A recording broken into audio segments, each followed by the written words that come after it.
Todos abriram Lucas capítulo 15, versos de 11 a 32.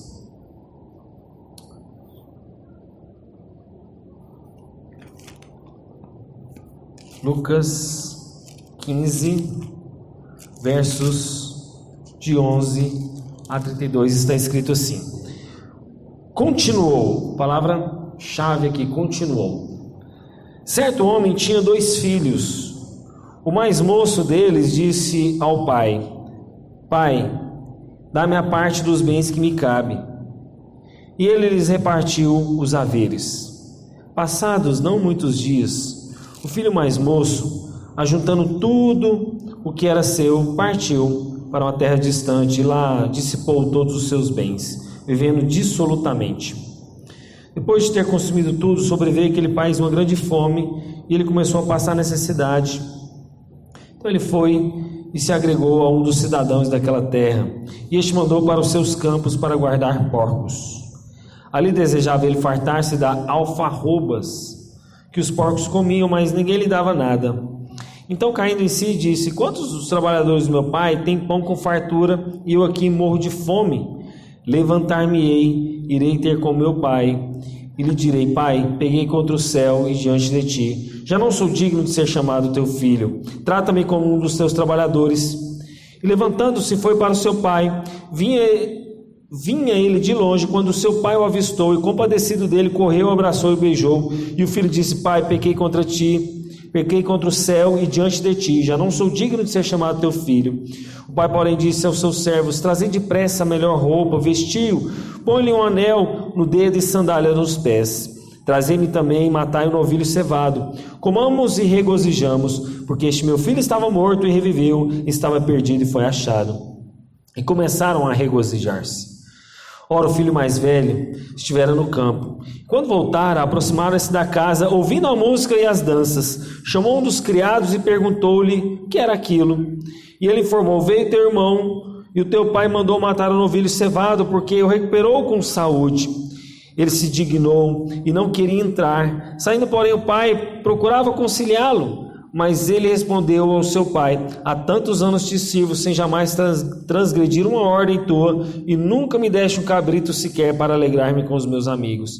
Vindo, porém, esse teu filho, que dispersou todos os teus bens como meretrizes, tu mandastes matar para ele o novilho cevado. Então lhe respondeu o pai: Meu filho, tu sempre estás comigo, tudo que eu tenho, tudo que é meu é teu. Entretanto, era preciso que nos regozijássemos e nos alegrássemos, porque esse teu irmão estava morto e reviveu, estava perdido e foi achado. Vamos orar? Deus, muito obrigado pela tua palavra.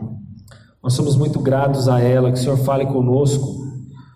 Nós oramos que o teu Santo Espírito age em cada coração aqui essa noite. E que o Senhor, Deus, nos abençoe com essa mensagem, em nome do teu Filho amado Jesus. Amém. Caio, vou te pedir para você baixar o volume geral, aí, o volume geral, esses 2 últimos ali, ajuda ele lá, Ângelo e Marcelo. Eu estou com medo de falar muito alto e atrapalhar os irmãos. Obrigado. Não precisa ser muito não, só um pouquinho. Bom, irmãos, esse texto aqui é muito conhecido. E ao a gente expor um texto conhecido, talvez você já pensou assim: mas eu já ouvi muito essa parábola, talvez não tenha nem muito mais o que acrescentar. Mas eu creio que Deus quer falar aos nossos corações essa noite. E a gente pode ter um ponto de vista sobre essa passagem já muito lida. Talvez aqui muitos já ouviram falar sobre o filho pródigo. Muitos escritos já foram feitos. Entretanto, cabe a gente ir até esse texto com o coração aberto, para que Deus fale novamente conosco. E essa parábola, olha só que legal, quero desmistificar algo com vocês. Essa parábola aqui tem o mesmo sentido das outras 2 parábolas que Jesus contou anteriormente. Essa aqui é o que eu chamo de trilogia. Sabe um 3 em 1? Jesus conta 3 parábolas apontando para o mesmo sentido. E eu vou provar para vocês que são 3 parábolas. A primeira é quando ele diz da parábola irmãos, perdi aqui, perdão. Nós lemos Lucas capítulo 15, é porque eu estou contra a Bíblia aqui. A primeira está no versículo 3 até o versículo 7, a parábola da ovelha perdida, primeira parábola. E aí ele termina, diga o seguinte, versículo 7, digo-vos que assim haverá maior júbilo no céu do que um pecador que se arrepende, do que por 99 justos que não necessitam de arrependimento. Primeira parábola, mas com o mesmo sentido. A segunda parábola vai do verso 8 ao 10, que é da dracma perdida. E ele termina, eu vos afirmo, de igual modo, há júbilo diante dos anjos por um pecador que se arrepende. Segunda parábola. E qual que é a terceira parábola? A parábola que a gente leu do filho pródigo. 3 parábolas apontando para o mesmo sentido, que é o arrependimento. Só que é interessante que essa parábola ela termina de forma abrupta. Ela termina de forma, vamos dizer assim, né, como se parece que a história não terminou. Ela não termina como as 2 últimas parábolas, não é verdade? As 2 primeiras. A primeira parábola da ovelha perdida, digo assim que é maior júbilo no céu por um pecador que se arrepende. Parábola número 2, eu vos afirmo de igual modo, há um júbilo diante dos anjos por um pecador que se arrepende. Mas a terceira parábola termina de forma instantânea. Diz o verso 32, entretanto, era preciso que nos regozijássemos e nos alegrássemos, porque o teu irmão estava morto e reviveu, estava perdido e foi achado. Essa parábola não terminou com alegria. Essa parábola não terminou com alguém se arrependendo. Essa parábola não terminou com alegria de arrependimento. Mas são 3 em 1. 3 parábolas que Jesus contou com o mesmo significado, com o mesmo propósito, com o mesmo sentido. Obrigado, Felipe. Apesar que eu estava na Almeida, mas eu vou usar a sua também. Então, irmãos, essas 3 parábolas apontam para o mesmo significado. As 99, uma não estava perdida? Uma não voltou e eles se alegraram e se arrependeu? Beleza? A dracma tinha 10, uma também estava perdida, ele se alegrou por aquela que ela achou. Mas ao final dessa parábola, não há alegria no filho que voltou, pelo menos o filho mais velho. Não há um sinal de arrependimento. Isso não é sério? E essa parábola, que é uma só parábola contada de 3 perspectivas distintas, por que a gente sabe disso? Olha só, Jesus começa o versículo 3, olha aí Lucas 15, 3. Então lhes propôs Jesus essa parábola. Aí ele conta a parábola da ovelha perdida. Aí olha o versículo 8, ou, começa com um ou, é tipo continuando. Tudo isso aqui é uma parábola. Gente, Jesus está contando tipo assim, ó, uma única história por meio de 3 parábolas. Ele começa o verso 3, então lhes propôs essa parábola. Aí o verso 8, ou qual é a mulher, tarará, tarará. Aí o versículo 11, continuou, certo homem tinha 2 filhos. Entendeu? É uma continuação de uma única história contada de 3 perspectivas diferentes. Por isso que eu chamo de uma trilogia de uma única parábola. Ou 3 parábolas com um único sentido, com o mesmo propósito. Não é legal isso? Você percebe que a parábola do filho pródigo está conectada às 2 anteriores, a da ovelha perdida e a da dracma. E é interessante que a gente pode notar, irmãos, a nossa pregação hoje vai demorar um pouquinho, tá bom? Mas eu creio que vai edificar vocês. Podemos olhar também desses 3 níveis. Olha só, a primeira perda fala de 99 para 1, ou seja, de 1%. Eram 100 ovelhas, 99 estavam ali no aprisco e uma se perdeu. Então a proporção aqui de perda é de 1%, não é? Uma só ovelha, das 100 que eu tinha, uma só se perde. Tudo bem? 99% para 1. A segunda fala então de 10%. Eu tinha 10 moedas, 10 dracmas, eu perdi uma, então eu perdi 10%. A primeira perda era de 1%, a segunda perda agora é de 10%. Mas e a terceira perda? Havia só 2 filhos, um vai embora, a perda agora é maior, é de 50%. Então as perdas vão aumentando nas parábolas. E para gravar essa trilogia, Jesus primeiro trata de animais, depois ela trata de valores monetários, e a última parte fala do homem, fala de uma perda de alguém que é a imagem e semelhança de Deus, ou seja, aos nossos olhos, algo irreparável. Interessante, né? 3 parábolas, a primeira perda de 1%, a segunda de 10%, a segunda de 50%. Primeiro fala de animais, depois fala de dinheiro, depois fala de seres humanos. E Lucas é o autor desse escrito. Ele deixa claro que ele não é testemunha ocular dos fatos, e ele revela apenas um homem que pesquisou essas informações mais ou menos 30 anos depois que Jesus ressuscita. E Lucas escreve o livro, não só o Evangelho de Lucas, mas o livro de Atos, tá? É como se você pegasse assim, olha, o primeiro livro é Lucas, Atos é Lucas livro 2, entendeu? Atos é uma continuação dos escritos de Lucas. E quando ele trata de parábolas, nós não podemos ficar presos aos detalhes, às vezes, porque a gente pode correr o risco de perder o foco da parábola. E qual que é o foco dessas 3 parábolas? Arrependimento. O foco dessas 3 parábolas é algum pecador que se arrependeu e voltou. Foi assim com as 99, uma ovelha voltou. Foi assim com a dracma perdida, eles se alegraram porque achou aquela dracma. Mas infelizmente no final da última parábola, nós não vemos o filho mais velho se arrepender. E a parábola então mostra aquilo que é fundamentado, não necessariamente numa história real. Talvez essa história aqui nunca aconteceu, mas Jesus estava apontando para uma realidade. Jesus estava mostrando, olha, essa parábola não necessariamente pode ter acontecido, mas eu estou mostrando aqui uma realidade que vocês precisam saber. E o versículo 11 começa exatamente com esse verbo continuou, é para lembrar dessa trilogia das parábolas que eu acabei para você, mostrando esse sentido único daquele que estava perdido e necessita de arrependimento. E quando ele fala que ele tinha 2 filhos, o filho mais moço, meus irmãos, isso aqui é uma possibilidade, tá? Não vou cravar não. O filho mais moço aponta para o gentil, aquele que foi inserido posteriormente na aliança do povo de Deus. E o filho mais velho indica um outro grupo de pessoas, os fariseus e os publicanos que vieram primeiro. Não foi assim? A nação de Israel não veio primeiro que a gente? Não é isso?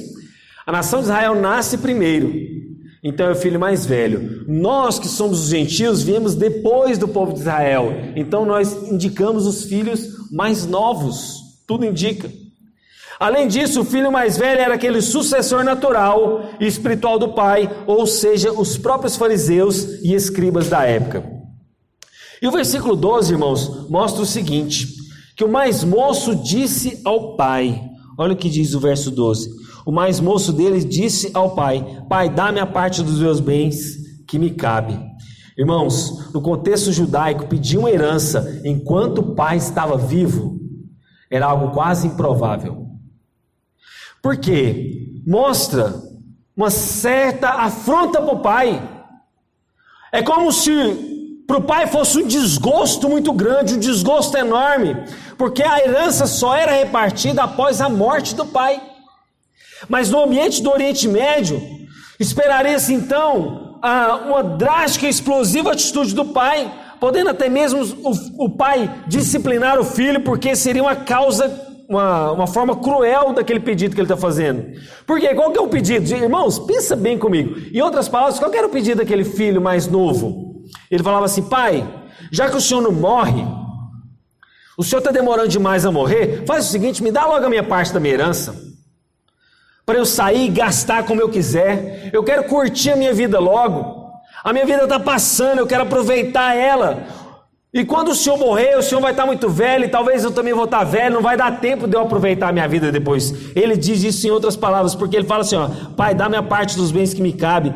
E lhes repartiu os haveres. Passado não muitos dias, o filho mais moço, juntando tudo que era seu, partiu. Ou seja, ele tinha pressa. Passado não muitos dias, ele toma a herança e vai embora, porque ele tinha pressa em gastar aquilo. O pedido então do filho, ele é duplo, porque ele também tinha direito à propriedade. Por isso então nessa parábola, seja ela real ou não, o pai é pressionado pelo filho a vender rapidamente os seus próprios bens.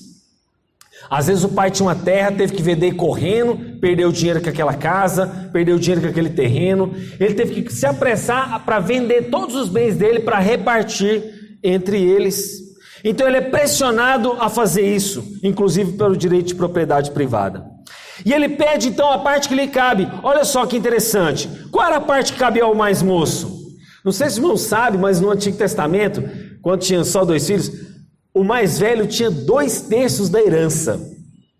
Então o mais moço ficou apenas com 1/3, porque o primogênito tinha mais posses, ele tinha direito de uma herança maior, ou seja, 2/3 dessa herança. E o texto continua o seguinte, olha, pai, me dá a parte dos bens que me cabe. E olha só, olha tanto que esses detalhes é importante. E lhes repartiu os haveres. Lhes é no plural. significa que o filho mais velho também recebeu a parte dele. Não é interessante isso? A gente talvez nunca lembre dessa parábola pensando nisso, né? O lhes aqui no plural, lhes repartiu o que cabia. Ou seja, quem ganhou? O filho mais novo e o filho mais velho. E todos os dois receberam a parte da herança. Só que o mais velho, meus irmãos, recebe a sua parte da herança e fica quieto na dele. No texto, implicitamente, o filho mais velho também recebeu essa herança, lhes repartiu. E o silêncio do filho mais velho indica uma rejeição daquela responsabilidade. O filho mais velho poderia ter ido lá, reconciliado o seu pai com o seu irmão, mas ele não faz nada. Mostra então que o relacionamento do pai entre os dois filhos não ia bem. E o filho mais velho não diz nada e mostra uma omissão. O filho mais velho sabe que o pedido do mais novo é impróprio. O filho mais velho sabe que o pedido dele é como se estivesse pedindo para o pai morrer, mas ele fica caladinho. É como se aquela lealdade dada ao pai fosse afrontada e o filho mais velho ficasse calado e ele aceita e fica em silêncio. Tudo isso mostra então que o relacionamento entre eles está abalado, desgastado, quem sabe até rompido. E o versículo 13 fala, passado não muitos dias, eu falei para vocês, mostra essa pressa. A pressa da decadência do filho mais novo e ir lá e gastar toda a herança dele. E aí o texto continua dizendo o seguinte, olha, o filho mais moço então, ajuntando tudo que era seu, partiu para uma terra distante e lá dissipou todos os seus bens, vivendo dissolutamente. O que é viver dissolutamente? O verbo dissolutar aqui é gastar de forma desenfreada. Os irmãos notaram, lá na frente eu vou falar isso, mas os irmãos notaram aqui no versículo, versículo 30, olha aí, ó. Vindo, porém, esse teu filho que desperdiçou os seus bens com meretrizes. A Bíblia não diz que aquele filho mais novo gastou com prostitutas. Meretrizes aqui é prostitutas. A Bíblia afirma que ele gastou dissolutamente, de forma despreparada, de forma desenfreada. Gastou de forma, vamos dizer assim, irresponsável, sem pensar. Mas não fala que ele gastou de forma imoral. Uma outra coisa que eu acho que vocês não tinham percebido também nessa parábola. Em nenhum momento a Bíblia diz que o filho mais novo gastou aquele dinheiro de forma imoral. Fala que ele gastou de forma irresponsável, de forma dissoluta, apressada e irresponsável, mas nunca como prostitutas, como um filho mais velho lá no versículo 30 está afirmando. E é comum, meus irmãos, a gente fazer isso também hoje, gastar o nosso dinheiro de forma irresponsável. A gente não pode falar que ele foi gasto de forma imoral, mas foi descuidada, foi esbanjadora. Por isso é importante, então, a gente saber o que a gente faz com o nosso dinheiro, porque o filho mais velho acusa o mais novo, sem saber o que ele tinha gastado. Por um acaso, o filho mais velho estava lá fiscalizando o dinheiro do mais novo? Sim ou não? Ele não estava fiscalizando, não é verdade? O filho mais velho não foi lá saber como o mais novo gastou, mas ele acusa o filho mais novo, dizendo que ele foi lá e gastou com prostitutas, mas o filho mais velho não estava lá. Como é que ele afirma isso? E aí, versículo 14, sobreveio uma fome naquele país, então ele começa, olha só, depois de ter consumido tudo, sobreveio àquele país uma grande fome e ele começou a passar necessidade. Irmãos, a fome tem uma imagem muito poderosa, não é verdade? Quando você vê alguém passando fome, você não compadece daquela pessoa? Você pode até não dar dinheiro para alguém no sinal, mas se o cara te pede um pastel de feira, você vai lá e compra. A pessoa pode até não te pedir dinheiro, mas se alguém pede assim, eu quero uma cesta básica, você vai lá e dá um jeito e compra a cesta básica e dá para aquela pessoa. Agora imagine um judeu solitário, num país estranho, sem dinheiro, sem amigo e passando fome. Essa era a condição desse judeu. E aí ele vai no verso 15, irmãos, e diz o seguinte: então foi ele, se agregou a um dos cidadãos daquela terra e mandou para os seus campos para guardar porcos. Eu não sei se você se lembra, mas o judeu nem sequer come carne de porco. O judeu considera o porco um animal imundo. Agora você imagina um judeu cuidando de porcos. Para ele é o fim do poço, para ele é o fim da picada. E para um judeu, então, contar porcos, se ajuntar um cidadão estrangeiro em outra terra, irmão, é o último estágio da vida. Saiba disso, é o último estágio de humilhação de um judeu. Tudo bem, irmãos? Pode fechar aí, Edilson, para não nos tirar a atenção. O último estágio da vida do judeu era cuidar de porco numa terra estrangeira. E aí, o que a pessoa fazia para se livrar de alguém que era indesejável? Ele atribuía uma tarefa que a pessoa ia se recusar. Sabe quando você quer livrar de alguém? Você dá a pior tarefa para o cara, fala, não, vai fazer tal coisa, vai tirar o lixo aqui da igreja. Não, vai, o colega meu falava brincando, né? Não, vai vigiar aquele poste ali, não deixa ninguém subir. Quando você quer dar uma tarefa inútil para alguém, você dá aquela pior tarefa para você livrar da pessoa. Era essa situação aqui. E aí, meus irmãos, às vezes a gente é submetido a determinada situação dessa. Quando você está no pó, quando você se humilha, quando você está na pior situação, o filho mais novo, a gente vai ver, ele se quebrantou. O filho mais novo, nós vamos ver que ele se humilhou. Mas quando a gente é colocado em uma situação difícil, como é que você reage? Será que o seu orgulho é aumentado? Será que você se torna numa situação difícil, de escassez, de pobreza mesmo? O seu orgulho aumenta ou você se quebranta e você se humilha diante de Deus? Eu costumo usar isso como aquela historinha, né, aquela ilustração. O sol é o mesmo, o que muda é o material. A manteiga diante do sol, o que ela faz? Ela derrete. Mas um vaso, um cimento diante do sol, o que ele faz? Endurece. O sol, que é Deus, é o mesmo. Mas você, diante de Deus, você é manteiga? Você se derrete? Você se quebranta? Ou você é um coração de cimento quando o sol bate e endurece? E aí o versículo 16 diz o seguinte: ali desejava ele fartar-se das alfarrobas. O que é alfarroba? Já parou para pensar o que é alfarroba? Alfarroba, irmãos, é o seguinte, tem dois tipos de alfarroba. Existe uma alfarroba que ela é selvagem, ela é usada como combustível e ela é arbustiva. Ela é pequena, ela é uma fruta negra, utilizada como combustível e ela é amarga, pouco comestível. As pessoas só comem aquilo ali em último caso. Mas tem uma alfarroba que ela é um pé grande, uma árvore frondosa. E ela parece, sabe o quê? Cacau. Depois você digita aí na internet por curiosidade depois do culto. Alfarroba, caríssimo. Se você vai comprar, ela é moída em pó igual cacau e ela substitui o chocolate e ela é vendida de forma extremamente alta. E tudo indica que essa alfarroba aqui que ele está falando é essa rasteira, que os porcos poderiam comer, poderiam se alimentar, amarga, usada para combustível que ninguém queria, ao invés desse pé alto que eu falei para vocês. Irmãos, essa aqui exatamente termina o bloco dizendo o seguinte: os porcos comiam, mas ninguém lhe dava nada. Ninguém dava moral para aquele judeu, ninguém estava dando nada por ele. Isso indica então que ele estava fracassando até mesmo para mendigar. Gente, isso não é o fim do poço? Alguém ser fracassado até mesmo para pedir? Alguém que é fracassado na mendicância? É o final da história, é o fim de todas as coisas. Cuidando de porco num país estrangeiro, sem o pai, sem ninguém, e ainda está falhando mendigar, porque ninguém lhe dava nada.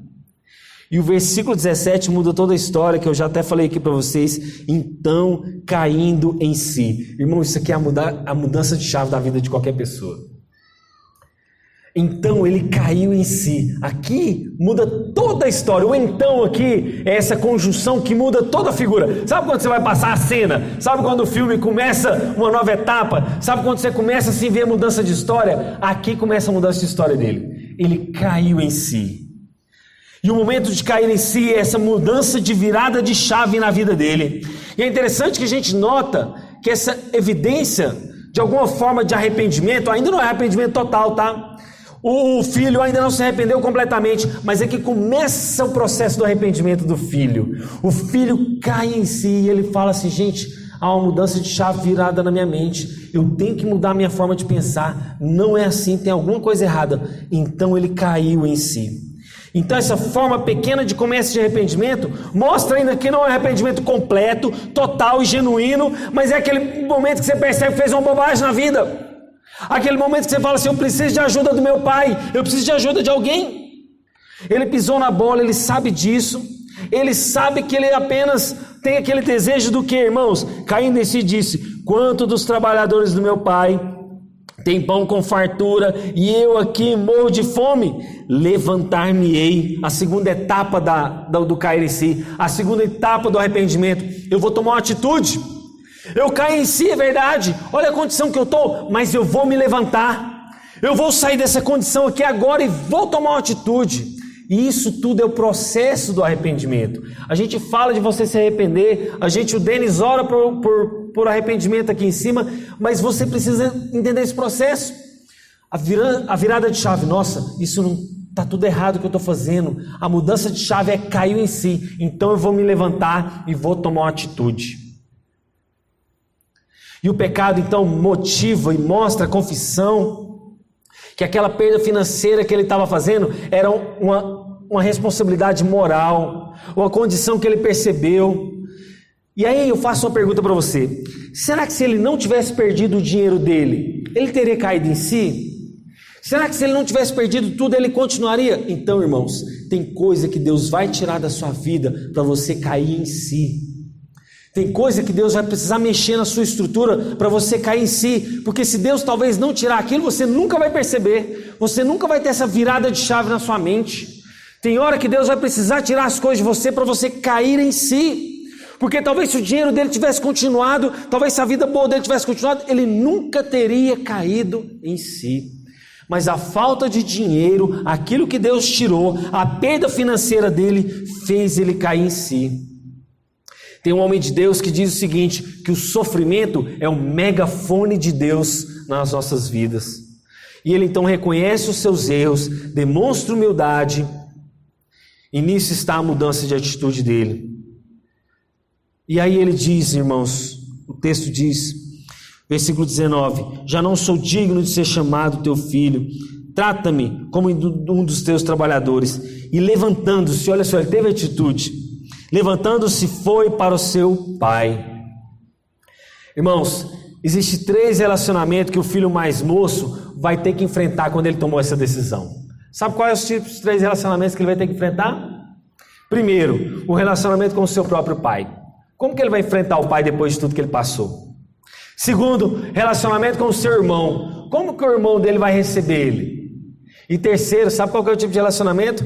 O relacionamento com as pessoas da comunidade local. Como que as pessoas iriam ver ele a partir de então? Como que as pessoas, a vizinhança, ia ver aquele filho que voltou? Relacionamento com o pai, relacionamento com o irmão, relacionamento com a comunidade. E aí o texto continua dizendo, vinha ele ainda longe, quando seu pai o avistou. Irmãos, esse texto aqui é tão bonito, você sabe por quê? Imagina que o pai está lá na fazenda, e dá a entender, o texto não diz isso, mas dá a entender que direto o pai parece que olhava para aquela estrada. Dá a entender que o pai direto olhava assim, para aquela monte, para aquela colina, para aquela estrada distante, falando assim, um dia meu filho vai voltar. Será que meu filho vai voltar um dia? Será que eu vou ver ele de novo? E aí o pai continuava o serviço da casa, olhava para a rua de novo. O pai continuava os afazeres do lar, olhava para a estrada de novo. Mas um dia ele avistou o filho de longe, porque ele viu ele voltando. Vinha ele então de longe quando o seu pai o avistou. E o pai então, ele toma uma atitude tão interessante, ele fala o seguinte, olha, vinha ele de longe, quando o seu pai o avistou, compadecido dele, correu. Irmão, pode ter certeza, os detalhes dessa parábola, talvez como você nunca viu. O pai, ele antecipou aquela situação.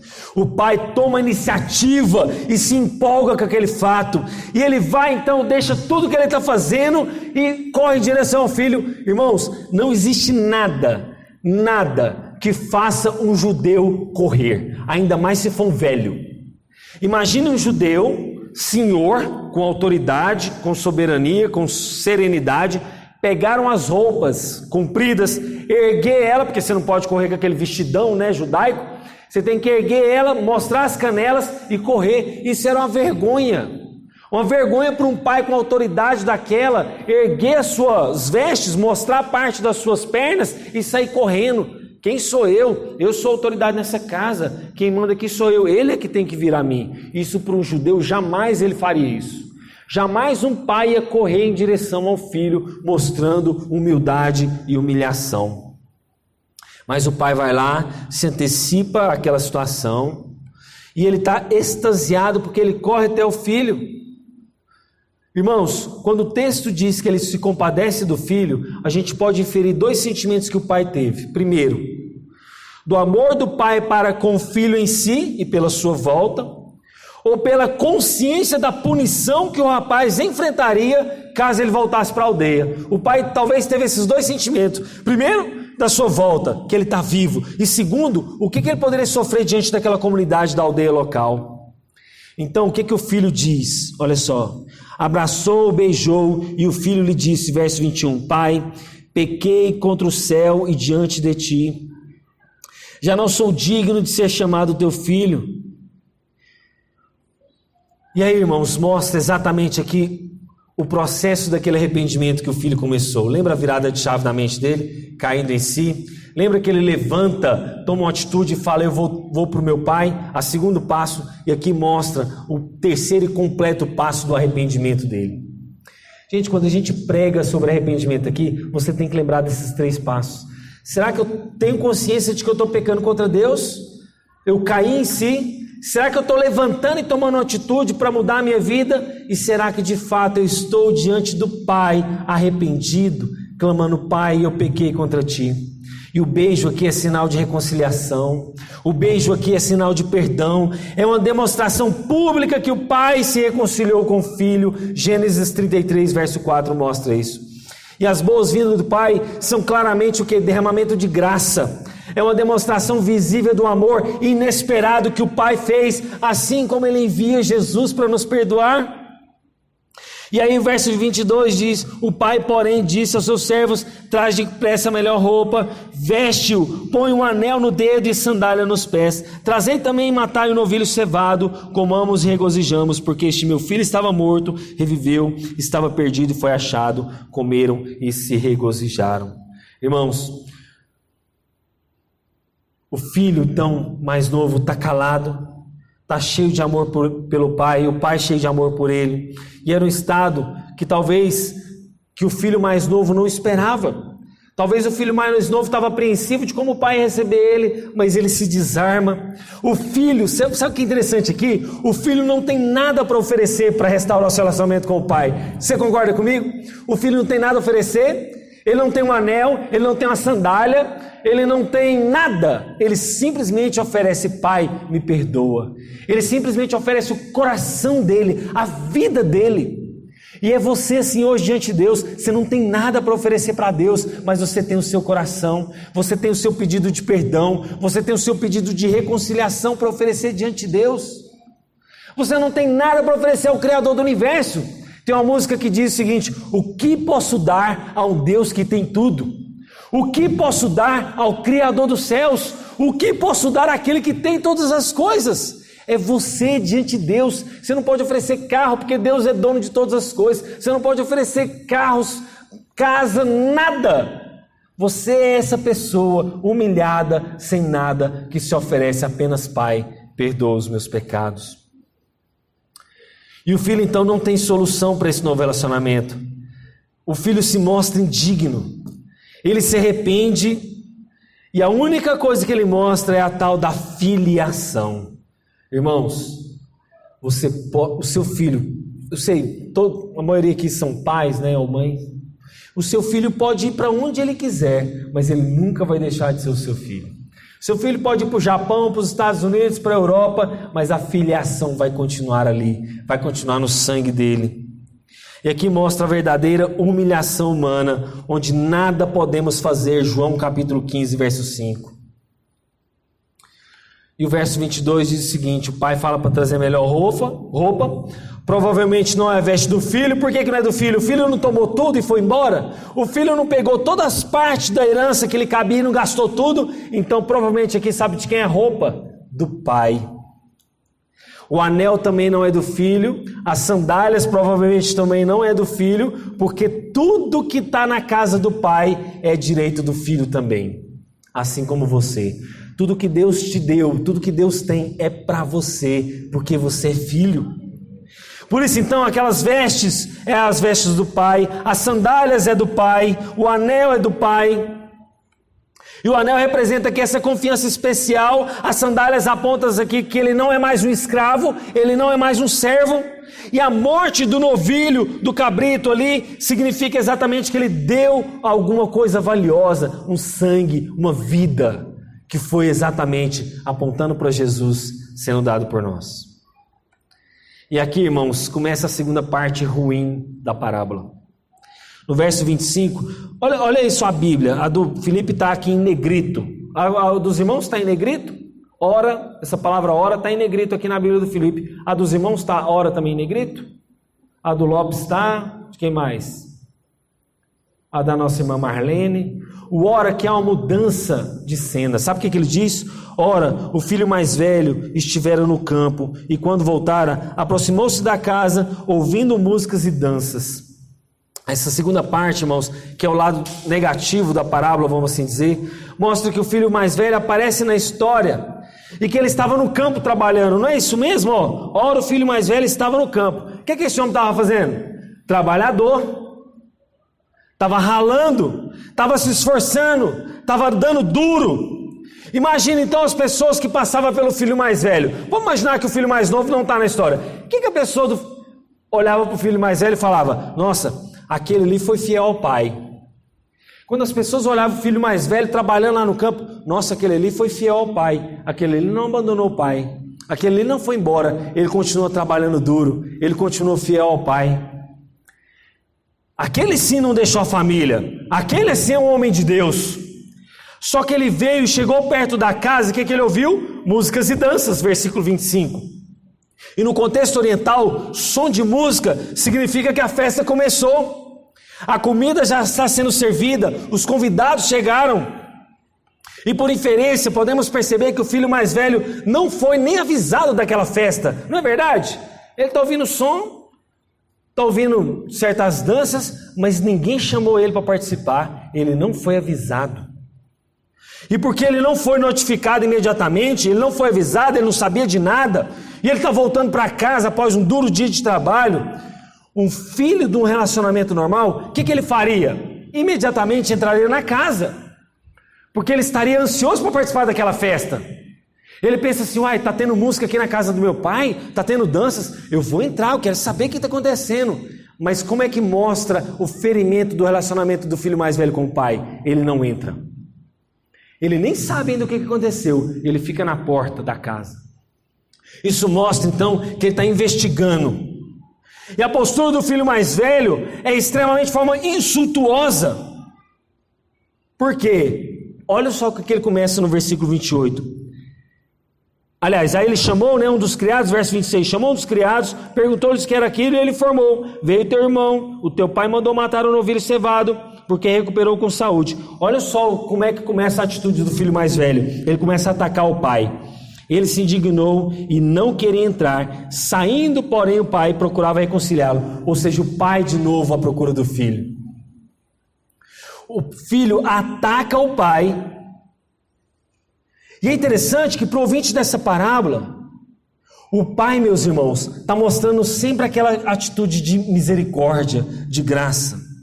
Publicamente, novamente, o pai vai lá e toma a iniciativa de relacionar com o filho. Isso mostra então que havia uma brecha do relacionamento do filho mais velho com o pai. Havia uma ferida entre o pai e o filho mais velho. Havia uma mancha de relacionamento entre o filho mais velho e o pai.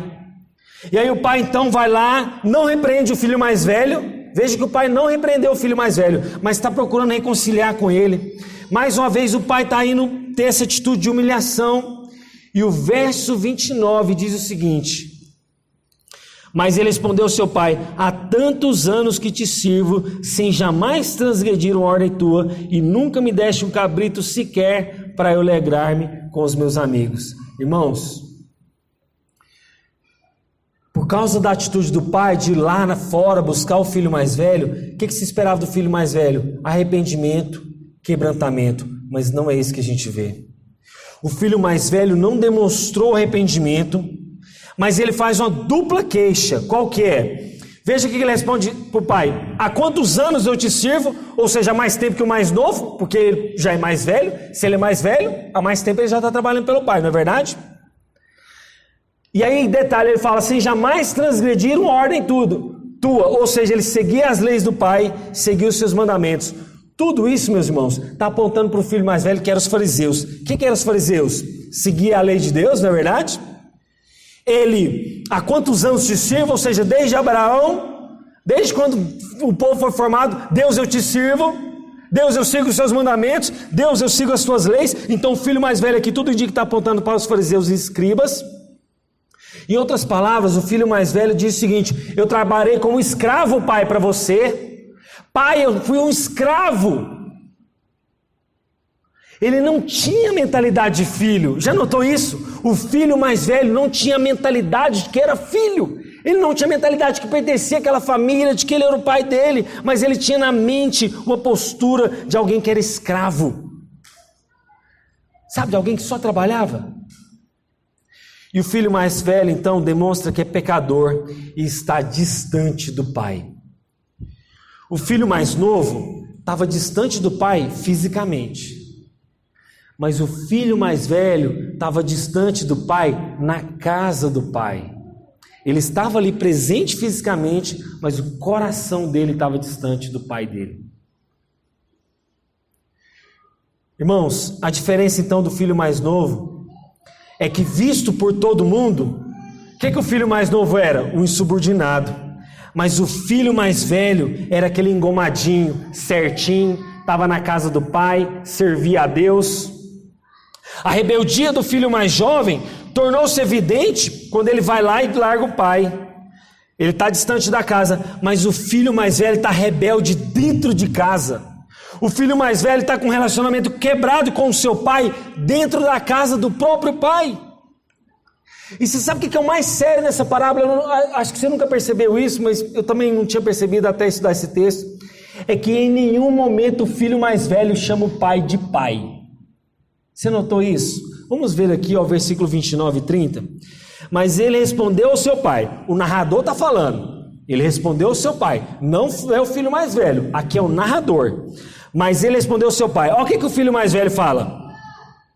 Há tantos anos te sirvo. Não falou o nome pai. Sem jamais transgredir uma ordem tua. Também não chamou ele de pai. E nunca me deste um cabrito sequer para eu alegrar com os meus amigos. Também não falou ele de pai. Verso 30. Vindo, porém, esse teu filho, ele não chama o pai de pai hora nenhuma. Vindo esse teu filho, que desperdiçou todos os teus bens, também não chamou ele de pai. Com meretrizes, tu mandaste matar para ele o novilho cevado. Gente, em momento nenhum, o filho mais velho considera o pai como um pai. Em nenhum momento ele chama ele de pai. E você sabe o que é interessante? O que nos assusta? Ele também não chama o irmão de irmão. Momento nenhum, ele fala, esse teu filho. O filho mais velho tem um relacionamento quebrado com o pai. O filho mais velho tem um relacionamento quebrado com o irmão mais novo, porque não chama de pai e nem de irmão nunca. E quando ele começa esse diálogo, mostra que ele está despejando toda aquela ira no pai. Eu te sirvo, eu te obedeço. E você sabe o que é interessante? Como que ele diz assim, tu nunca me deste um cabrito para eu comer? Mas como assim? O pai não repartiu os bens com os dois? Não foi isso que a gente viu lá atrás na parábola? Não lhes repartiu a herança? Ou seja, a herança já estava na mão do filho mais velho. Como que ele diz que o pai nunca deu para ele um cabrito? Se ele já tinha a herança na mão dele. O filho mais velho já tinha recebido a herança. Como que ele cobra do pai que ele nunca deu um cabrito para ele? Mas você sabe o que ele queria? O filho mais velho alega que ele nunca teve um cabrito para alegrar com os amigos. Em outras palavras, o filho mais velho conseguia se alegrar com os de fora da casa, mas não conseguia se alegrar com o pai dele. Pai, você nunca me deu um cabrito para eu me alegrar com os meus amigos. Quer dizer, ele nunca pensou assim, pai, o senhor nunca me deu um cabrito para eu me alegrar com você. Pai, o senhor nunca me deu um cabrito para eu me alegrar com você e meu irmão. Ele não cita a família dele. Ele queria um cabrito porque a alegria dele estava nos amigos e não na família dele. Pai, você nunca me deu um cabrito para eu alegrar com os meus amigos. Ele exclui o pai. Ele exclui uma alegria de viver feliz e alegre e festejando a morte do cabrito com o pai.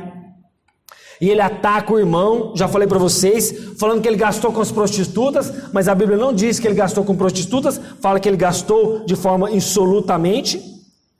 Mas qual que é a reação do pai aí, verso 31, irmãos? Então lhe respondeu o pai: meu filho, tu sempre estás comigo, tudo o que é meu é teu.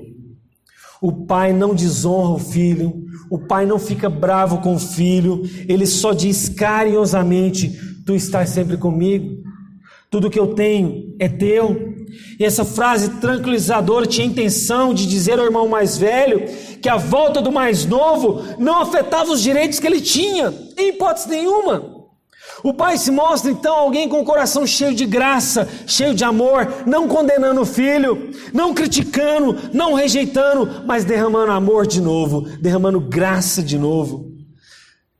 E sabe qual que é a conclusão, irmãos, que a gente chega?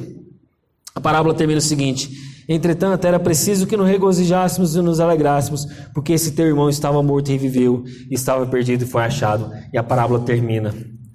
Sabe o que é interessante? O encerramento abrupto dessa parábola mostra um silêncio. Mostra um silêncio que, porventura, talvez o filho mais velho não se arrependeu. Não foi assim com os fariseus? Não foi assim com muitos escribas que rejeitaram a Jesus? Que não se arrependeram de seus pecados?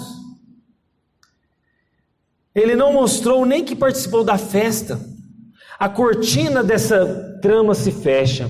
A cortina dessa história termina estando o filho mais velho fora da casa, estando um silêncio, e esse silêncio aponta para que o filho mais velho provavelmente não se arrependeu, não festejou, não entrou na casa.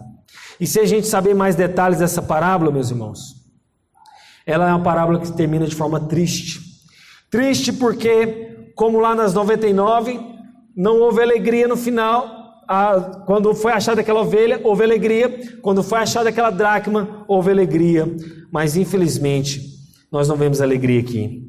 E quando Jesus fala essa comparação desses dois tipos de homens, ambos são rebeldes, ambos precisam de arrependimento, mas um não demonstrou isso. Será que não é esse o seu caso? Será que você não está na casa do Pai e precisa se arrepender?